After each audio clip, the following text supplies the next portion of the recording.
Hello, this is a short video of my two new devices, or actually it's one new device, the dual RF head M5, which is an RF detector, logarithmic detector that fits on two different M5 stack products, the CoreS3 module, which is a very small compact device with a built-in battery, and the Tab5 device, which is quite a bit larger, also with a bigger battery. The dual RF head is the same module in both cases. It fits in the standard bus connector on M5 stack units. This video will show you a few of the features of the product. As I'm doing this with a handheld camera, I have to pause once in a while to change the configuration. But yeah, I hope you can manage to follow through. First of all, the application can show the forward and reflected power that are fed into the two connectors. You see the two SMA connectors. The dual RF head can measure from 1 megahertz to 10 gigahertz, and the power input must not exceed plus 10 dBm. Usually, I recommend going from minus 50 dBm to 0 dBm for the the best linearity and so on. But you can use it from minus 50 to plus 10 dBm. So you have 60 dB of dynamic range. You can use the dual RF head in different ways. You can use it as I do right here, where I have connected it to a signal generator. You can measure from, as I said, from around minus 50 to plus 10 dBm, or you can connect it to a directional coupler, and doing so you can measure high power from transmitters and so on. Let me go down here. This is a setup I will also show shortly. This is a directional coupler I make also, which are connected to an IC 9700 running on VHF right now. It can give up to around 100 watt output, and I will demonstrate that later on in the video. But for now, I have the meter connected to the signal generator. The two devices, the CoreS3 and the Tab5, are basically doing the same. There are minor details, cosmetic and also functional details that differs a bit. Foremost, the Tab5 device can activate a relay when you have excessive SWR calculated. So in that case, if you have the larger one built into a PA, you can use the relay to cut the power, to cut the PTT, and so on if it detects high SWR. The small CoreS3 version does not have this ability. It is more thought of as a small handheld device. Together with a directional coupler, you can measure power in portable operations and so on. And because of the screen, the difference in screen size, which is pretty obvious, there are you see the auto scaling scales on the Tab5 version are not present on the CoreS3 version. Only the numbers. There's not much real estate on the display, so I had to cut some of the features off. Just to show you a bit, right now I have You can see the cable here. It is connected to the signal generator, currently outputting minus 10 dBm on 1296 megahertz. I have calibrated the dual RF head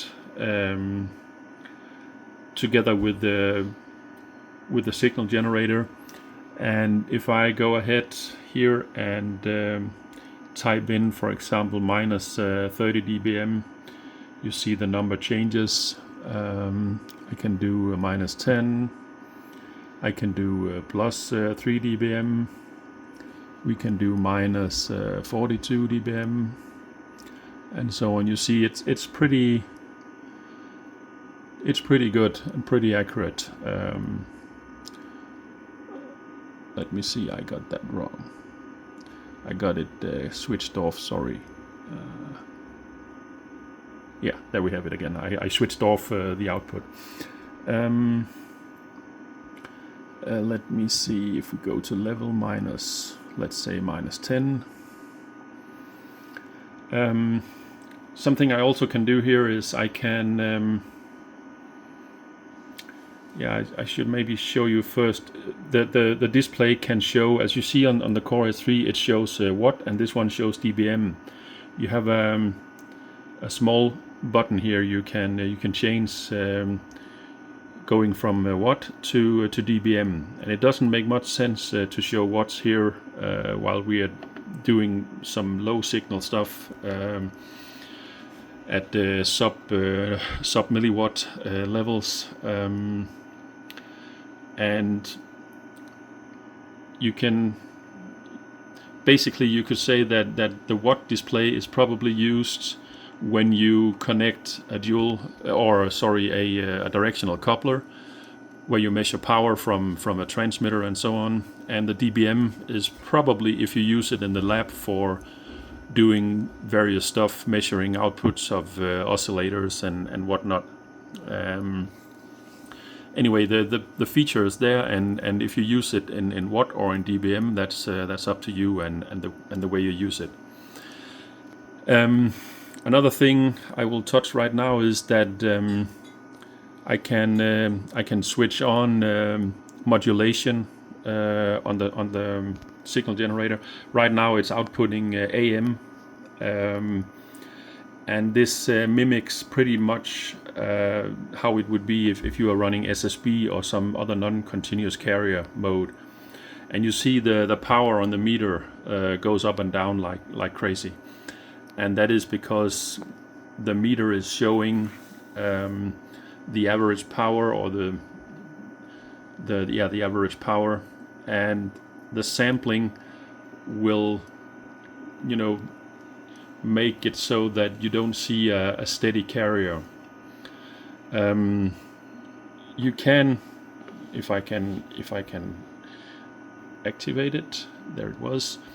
You can activate the peak hold on the device so that it will show you the peak power. And if you look at the signal generator, that one, the carrier is minus 10, and the PEP is minus 4, and you can see the meter shows that quite nicely. If I go to minus 20 dBm, we should arrive at minus 14. Yeah, we arrive at minus 13.9. So pretty close. Again, this is AM modulated. We can go, let's say, minus 30. We should arrive at minus 24, and we do that. And if I now remove the modulation, we should go down to minus 30 according to the signal generator, and we do that. And let me, if I can. It's not easy with only two hands, but yeah, you see this is the average power, and we're back at minus 30 again. So this is the first view, and I will pause the video and then I will reconfigure stuff. One moment. So back again. Just a quick view of the various menus. You see the tab view. gives you detailed values from the dual RF head, a live counter, firmware versions, temperature of the dual RF head, the power being measured, the average, and the peak power. You also see the SWR and the raw analog values from the AD converter on the dual RF head. If we go into the calibration page, this looks a bit complicated, but it is in fact pretty easy. First of all, when you enter the page, it will be locked, so you're not able to, by mistake, to change any values in here. All the values here are actually stored on the dual RF head module, so you can move the dual RF head to another display unit and it will be calibrated the same way. Nothing is stored inside the display unit. All these fields are explained on the web page, but basically for both the forward and the reflected port, you calibrate at a minimum power and at a maximum power. Let's say you are measuring using a directional coupler, you are measuring a power amplifier, a 1 kilowatt power amplifier. You would probably calibrate the low power. You would enter probably 10 watts in this field, and you would press use, and the device would record the current analog value from the logarithmic amplifier, and then you would increase the power to 1 kilowatt. You would enter 1000 watts here, and you would press use. That's it. Then the forward port is calibrated. You do the same with the reflected. If you use a directional coupler, you would typically you would just flip the in and the outputs of the directional coupler and do the same on that. And that's it. The device is then calibrated at that frequency. All of this is explained on the web page and on other videos also, so I will not go further into this. But it's easy and it's simple, but yeah, you have to do it in order to use the device. Setup, you can control the brightness of the display. You can also control if you want to show the battery indicators down here. If you have the device built into a box, you are probably not using a battery. You can update the firmware on the dual RF head module, and you can control the output of an optional relay for excessive SWR. I can try and show you this in a few seconds. I will just connect things up here. So I connected up the relay, and don't be fooled by the relay being a dual version. I couldn't get my hands on the single relay version, but it was out of stock. But it's the same. It's the same way it works. The relay module is super cheap, a couple of US dollars only. It is connected using a 4-wire connector here. And what I did now is that I connected the signal generator to the input B, or the reflected power input. And right now I have switched off the signal generator, so it's not inputting any power to it. And once I activate the RF, it will simulate that you get an excessive amount of reflected power from whatever you're measuring. And I will switch that on right now. You see immediately the SWR indication turned red. Usually you would have probably be showing watts, but as I'm testing this on the signal generator, I was showing the dBm instead. You see it turns red, and the button down here, acknowledge SWR, also turns red, and the relay was cut off. Now If I press this one, nothing happens because the reflected power is still present. If I go up to the signal generator and removes the power, then when I press the acknowledge SWR, you see the relay turns on again, and I'm now allowed to transmit again. So this is basically how the SWR alarm works. And on the setup menu, you can set the maximum allowed SWR from 1 to 1.2 up to 1 to 3. Right now it's set at approximately 1 to 1.5, but this is just for the demo here. Yeah, so that was the SWR, and as I said, this feature is not available on the smaller CoreS3 version. This one only has the display and reporting stuff. So I now connected the CoreS3 version, the smaller version, to the signal generator, just to show you some of the same stuff. See, minus 30 dBm. I can enable the AM modulation. You see again the display goes like this. I enable the peak hold. The signal generator calculates minus 24 dBm PEP, shows minus 23.9 dBm. Go back and let me disable the modulation. We go back to minus 30 as the generator shows us. The small one here is, as I said, has a small display, but basically it has the same information as the large one has.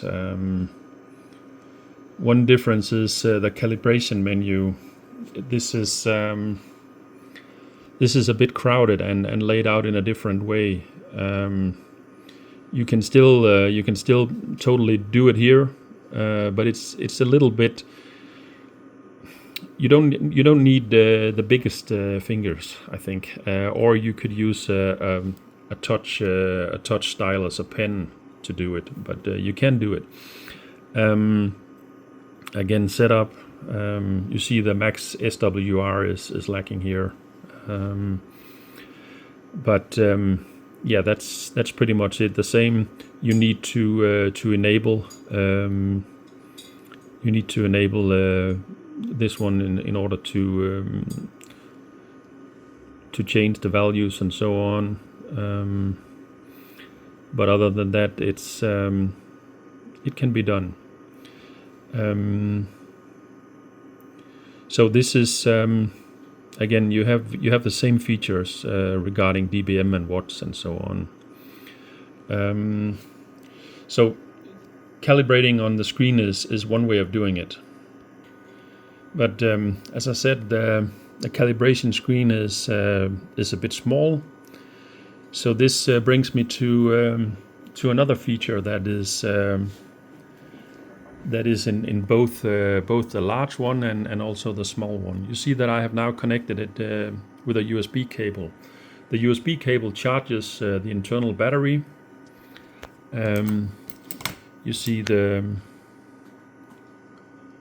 charge symbol came on, and if I go up here to the PC, you see a PC program. This is the same application I use for my dual RF head USB device. This one is also shown on the web page. And by connecting the two display devices to the PC and to this program, the program actually thinks that the device it receives data from is the normal USB dual RF head USB. And as I said, it comes from using the USB cable. It comes from this device. Now, what this means is that you can use the PC program for all the calibration. So everything you do here is immediately sent down to the device, and vice versa. So if I go to the setup menu or the calibration menu on the device down here and changes anything, immediately the numbers will show up here, and the other way around. So in case your fingers are too big to handle the small display and calibrate, you can just start the PC program and do everything from here. It's a bit easier, but yeah, it depends on your fingers and what you want to achieve. But this is just to show you that that you can do the same from the PC program, and you can see minus 30 dBm. And if I go to the main page, I can go to let me see. I can go to this guy, and I can do like minus. I can do like minus 40 dBm, and I press here. Oh, I didn't do that. Sorry. Yeah, I did. Sorry. I have peak hold enabled here, so it takes a bit of time for it to react on the display. Sorry. There we go. So if I go up here and I say like minus 30 and I press enter, now you see it goes down as it should. So the PC program is if you want to either have remote reading, or if you want to calibrate it with a large screen and a keyboard and so on. So the last thing I want to show you is how to use the dual RF head together with a directional coupler. You see that I have connected the directional coupler to the dual RF head. The directional coupler has a coupling factor on 2 meter of around minus 60 dB.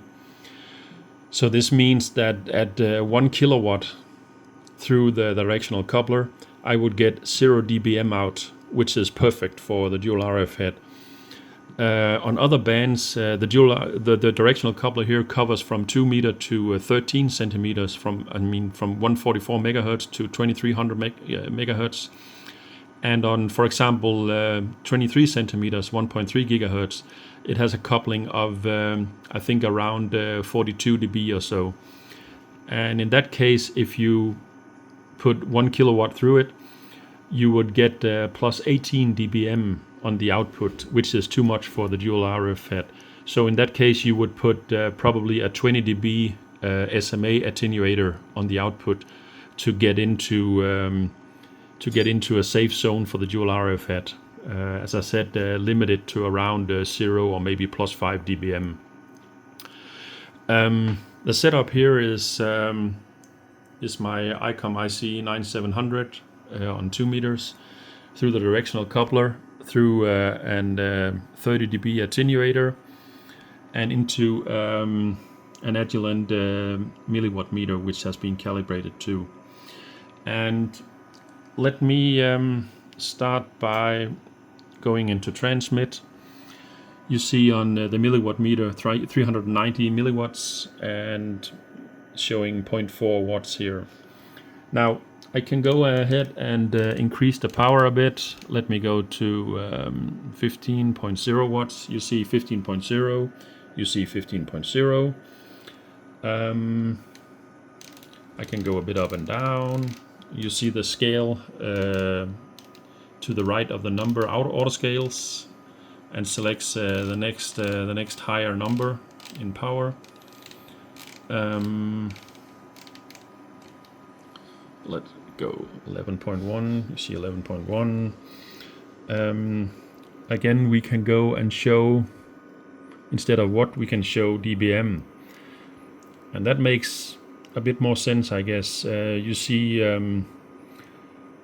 the power we are measuring right now is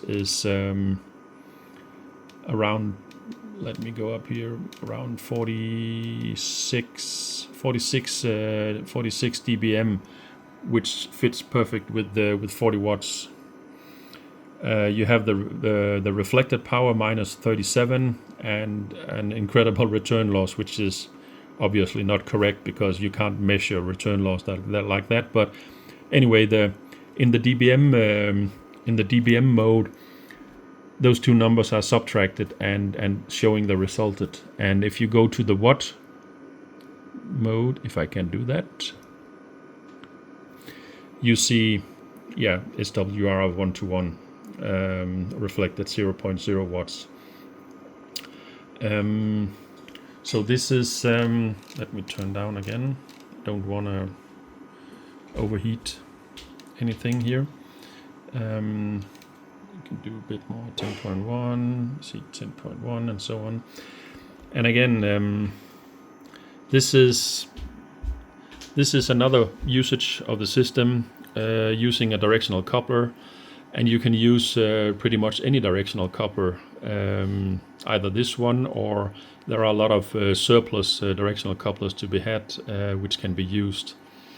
The only important thing is that make sure that you don't exceed a maximum of plus 10 dBm on the inputs of the dual RF head, otherwise you will run into problems, or the front end of the dual RF head will run into problems. Other than that, you can use pretty much any directional coupler you want. And what I showed here on the large screen goes exactly the same on the small screen. There is no difference. Everything will work the same. The only difference being that the screens looks a bit different, and calibrating the small one can be difficult if you have large fingertips like I do. So in that case, you can just use the PC application to do it. That's pretty much it. You can look on my webpage, www.moonbounce.dk, and you can find lots of information for the different dual RF head modules I have made, and also a lot of other projects with drawings and schematics and code and whatnot. So go ahead and have a peek in there. Thanks for now.